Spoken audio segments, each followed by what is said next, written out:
24/8/2025 ஞாயிற்றுக்கிழமை திருச்சியில் சத்திரம் பஸ் நிலையம் அருகே உள்ள தேவர் மகாலில் நடைபெற்ற எபிக் ஆஃப் அச்சீவர்ஸ் வின் சிறந்த சாதனையாளர் விருது வழங்கும் விழாவில் காவை தென்னிந்திய கட்டுமானம் மற்றும் அமைப்புசாரா தொழிலாளர்கள் முன்னேற்ற நல சங்கத்தை 2025ஆம் ஆண்டின் சிறந்த தொழிற்சங்கமாக தேர்வு செய்து திரைப்பட நடிகை நளினி அவர்கள் கரங்களால் மாநில பொதுச் செயலாளர் முருகேசன் அவர்களுக்கு சிறந்த தொழிற்சங்க விருது வழங்கினார்.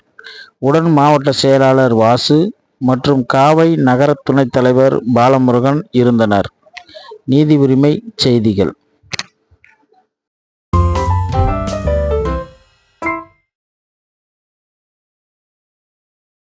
நாலு பேர் நாலு திசையில் உட்காந்துட்டு இருக்கு.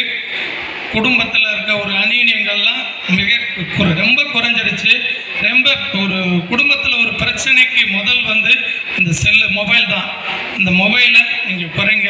இந்த மாதிரி சார் எழுதக்கூடிய ஒரு நாவல் மாதிரி எழுத முடியலாட்டினாலும் வாங்கி படிங்க. இதுக்கு சாருக்கு நான் நன்றியை தெரிவிச்சுக்கிறோம். தொழிற்சங்கத்தின் சார்பாக என்ற நாவல் எழுதக்கூடிய மனிதரெல்லாம் இன்னைக்கு லட்சத்தில் ஒரு ஆள் தான். சாரை மேலே ஏற்றி ஒரு தடவை எங்களுக்காண்டி ஒரு நன்றி தெரிவிச்சிருங்க. ஏன்னா அவங்கள மாதிரி ஆளுகள்லாம் நாங்கள் மேலே வச்சு பார்க்கணும்னு ஆசைப்படுறோம். நன்றி சார், நன்றி sir. Thank you so much. So Abhi, ready?